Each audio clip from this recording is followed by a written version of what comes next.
आज मैं आपको अर्थ के दृष्टि से शब्द के भेदों के बारे में जानकारी देने जा रहा हूं। आप वीडियो को शुरू से अंत तक देखेंगे। मैं अच्छी तरह समझाकर इसे आपके दिमाग में देने का प्रयास करूंगा।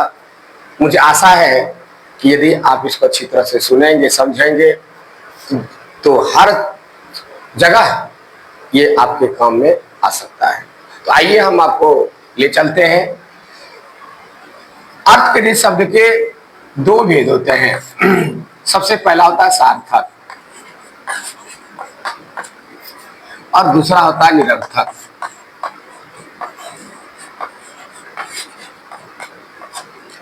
सार्थक अर्थ होता है, इसमें दो शब्द मिला है, स जोड़ अर्थक, जो क, स जोड़ अर्थ जोड़ क। स मना होता है साथ, अर्थ मना अर्थ, क मना वाला।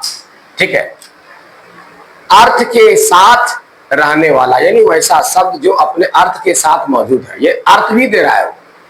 शब्द दो तरह के हैं। कुछ ऐसे शब्द हैं जो अपना अर्थ देता है, और कुछ ऐसे शब्द हैं जो अर्थ देता ही नहीं, अर्थहीन है, जिसका कोई अर्थ ही नहीं है। जैसे निरर्थक है। निर्वनता है बिना अर्थ बना अर्थ पाने वाला, बिना अर्थ वाला। ये अर्थ के साथ वाला और ये बिना अर्थ वाला है। यह अर्थ नहीं देता है, लेकिन यह अर्थ देता है। तो हम इसको परिभाषित कैसे करेंगे?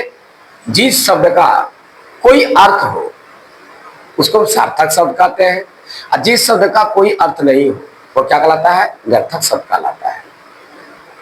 अब देखिए सार्थक क्या हुआ? सार्थक हुआ आपका अर्थ सहित, जिसमें जो कि अपने अर्थ को देता है। क्योंकि कोई भी शब्द दो तरह के अर्थों को देता है, एक शाब्दिक अर्थ और एक प्रायोगिक अर्थ। ठीक है ना? एक अपना शब्द का एक अपना अर्थ होता है, और एक होता है कि प्रयोग करने के बाद वह अर्थ को बदल देता है, कुछ दूसरा अर्थ देता है। उदाहरण के लिए जैसे एक है और बनाता है दूसरा, और बना तथा। लेकिन जब इसको हम प्रयोग करने लगते हैं, और बनाता है एवं, तो हम इसका प्रयोग कर लेते हैं, राम और श्याम आ रहे हैं। इस संबंध के काम में आया, या संबंध के लिए और का प्रयोग किया है, अव्यय के रूप में काम किया। लेकिन दूसरे तरह से हम प्रयोग करेंगे इसको, और लोग बाहर में खड़े हैं, वह और का दूसरा हो गया। इस तरह से और है पानी। पानी का अर्थ सीधा आप जो यूज करते हैं वो पानी हो गया, तरल पदार्थ। हम पानी पीते हैं, लेकिन उसी पानी का प्रयोग जब हम दूसरे अर्थों में करेंगे तो क्या लिखेंगे कि वह भी सभा में पानी पानी हो गया, उसके चेहरे का पानी उतर गया, पानी में चमक हो गया। ये प्रायोगिक अर्थ हुआ। एक शब्द अपना एक ही अर्थ देता है, लेकिन जब प्रयोग करने लगते हैं, प्रयोग के आधार पर उसका अर्थ एक से अधिक भी हो सकता है। इसलिए कोई भी शब्द का प्रयोग दो अर्थों में होता है, एक शाब्दिक अर्थ में और एक व्यावहारिक या प्रायोगिक जो कहिए उसको अर्थ में होता है। तो उसको हम सार्थक शब्द कहते हैं। चाहे जिस तरह से प्रयोग करें, या सीधा अर्थ में प्रयोग करें, या वाक्य में प्रयोग करके उसका विशेष अर्थ में प्रयोग करें। ठीक है, वह विशेष शब्दों को, अर्थों को प्रकट करता हो, लेकिन वह सार्थक शब्द हुआ जो किसी न किसी रूप में वह अर्थ को प्रकट कर रहा है। लेकिन कुछ ऐसे शब्द हैं, जैसे इसमें बताया आपको घान। घान का अर्थ हुआ बादल। ठीक है, जगह। इस तरह के शब्द बहुत हैं जो अपने अर्थ को देता है। निरर्थक में क्या हुआ?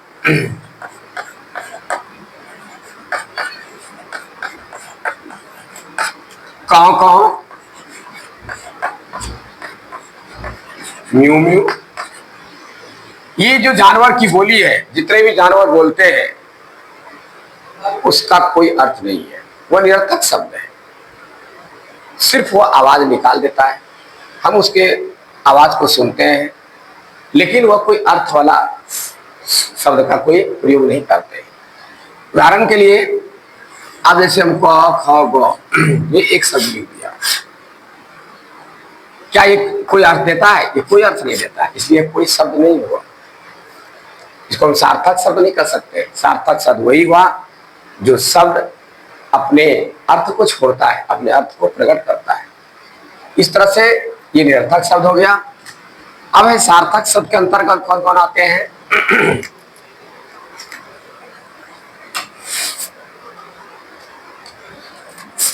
सार्थक शब्द के अंतर्गत क्या आता है? पहला देखिए,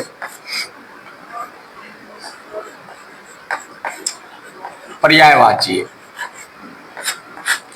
या पर्यायवाची का दूसरा अर्थ होता है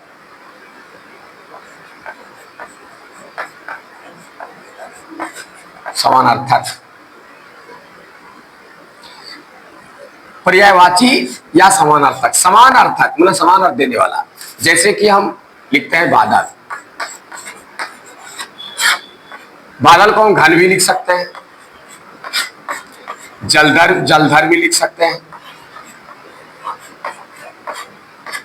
ये बादल को हम घन भी बोल सकते हैं, जलधर भी बोल सकते हैं। ये दोनों शब्द जो है इस बादल का क्या हो गया? पर्यायवाची शब्द हो गया, समानार्थक इसको कहते हैं। यानी तीनों का समान अर्थ है। समानार्थक शब्द किसको कहते हैं? वैसे सार्थक शब्द, वैसे एक से अधिक सार्थक शब्द जो एक ही प्रकार के अर्थ को देते हैं, एक ही प्रकार के अर्थ को प्रकट करते हैं, वह क्या कहलाता है? पर्यायवाची या सार्थक। ये नहीं, ये समानार्थक शब्द, समान अर्थक माना एक से अधिक वैसे शब्द जो समान अर्थ को प्रकट करते हैं, एक ही तरह का अर्थ देता है। जैसे आपके सामने दिया हुआ है बादल का घन, जलधर, ठीक है ना, या जलद,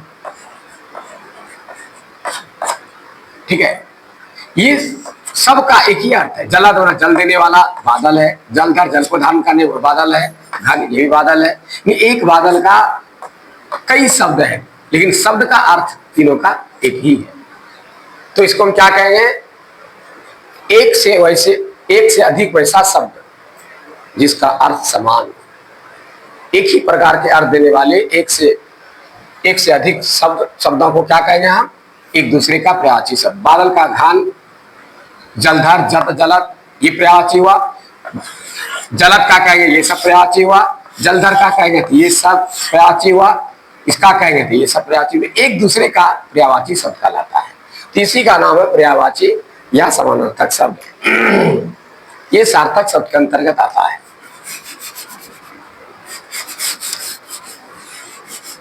दूसरा है आपका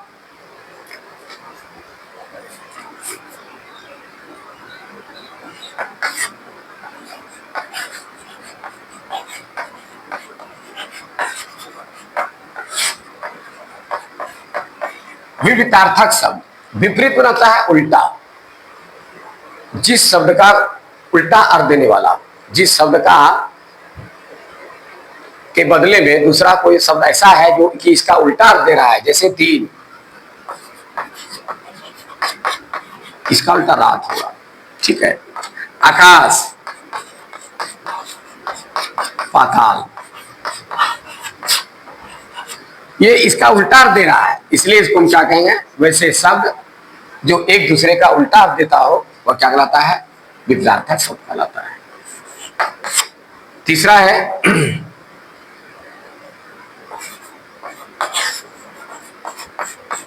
द्विरूप शब्द।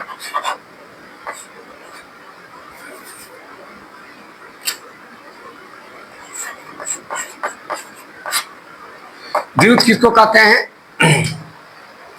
कभी कभी किसी शब्द के साथ, कभी कभी शब्द के साथ उसी शब्द का समानार्थक, विपरीतार्थक या निरर्थक शब्द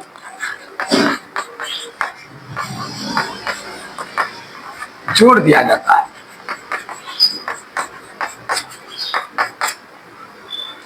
जिसे हम क्या कहते हैं? द्विरूप शब्द कहते हैं। उदाहरण के लिए जैसे कि है घर, मकान,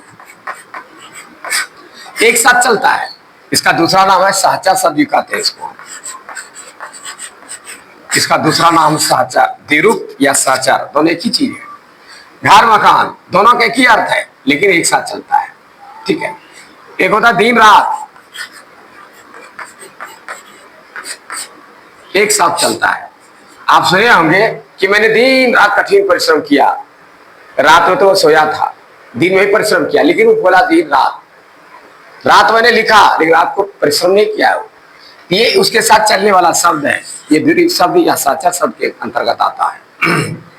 उसके बाद है, ये हो गया समानार्थक, विपरीतक। अब निरर्थक शब्द है। निरर्थक शब्द में क्या आता है, जैसे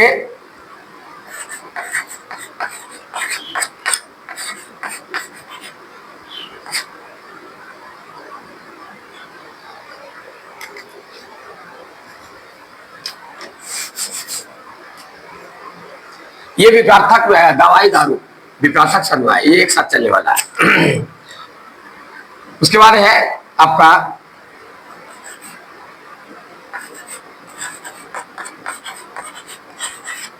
चपल तपल।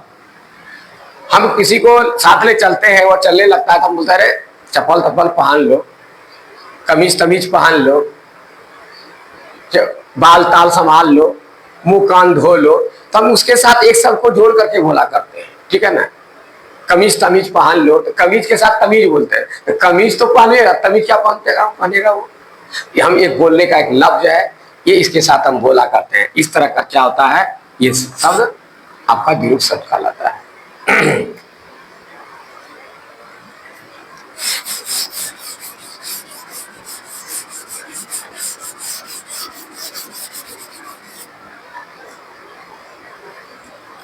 उसके बाद है चौथा आपका है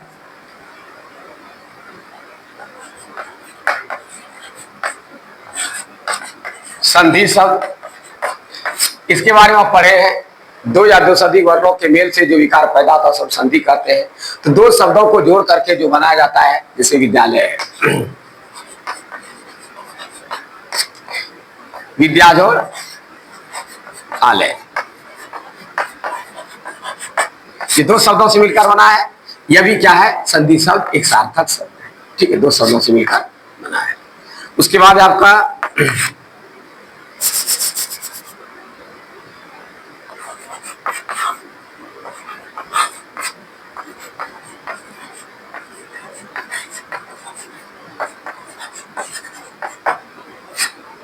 श्रुति संविधार्थक शब्द। श्रुति में तो सुनने में सम्मन एक जैसा, भिन्न अलग अर्थ होना। वैसे दो शब्द जो कि सुनने में कैसा लगता है लेकिन अर्थ अलग अलग देता है, जैसे दिन और फिर दोधरी का नदी। सुनने में कैसा लगता है लेकिन दिन नवा दिवस, ये जो हम सोमवार मंगलवार बोलते हैं दिवस होता है, और ये दिन नता है गरीब। सुनने में एक जैसा लगे लेकिन अर्थ क्या हो, भिन्न भिन्न देता हो। यह क्या कहा है, श्रुति संविधार्थक शब्द होते हैं। उसके बाद है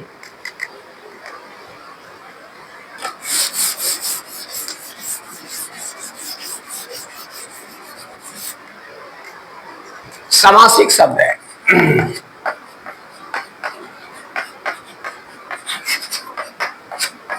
समासिक शब्द, समास होता है छोटा या संक्षेप।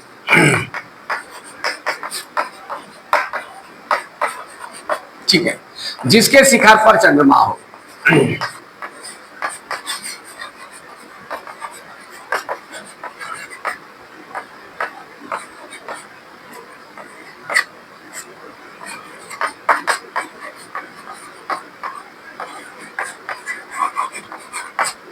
जिसके शिखर पर चंद्रमा हो, ये सभी पदों को मिला करके क्या हुआ, एक पद हुआ। इसका नाम है समस्त पद। समस्त होता पूरा, पद न पद, सभी पद इसमें मिला हुआ है। ठीक है, तो ये हुआ समासिक शब्द। बना अनेक शब्दों बदले एक शब्द, छोटा शब्द क्या है, इसको समासिक शब्द कहते हैं। ठीक है, हम लोग इसको बच्चे में पढ़े हैं, अनेक शब्दों बदले एक शब्द। ठीक है, उसका शुद्ध नाम है समासिक शब्द। ठीक है ना, आपकी सेवा में ये मैं आज इतना बताया सार्थक निरर्थक के बारे में। मुझे उम्मीद है कि आप लोगों अच्छी तरह सीखा होगा। अब विशेष अगले वीडियो पर, तब तक के लिए वो इजाजत दीजिए। धन्यवाद।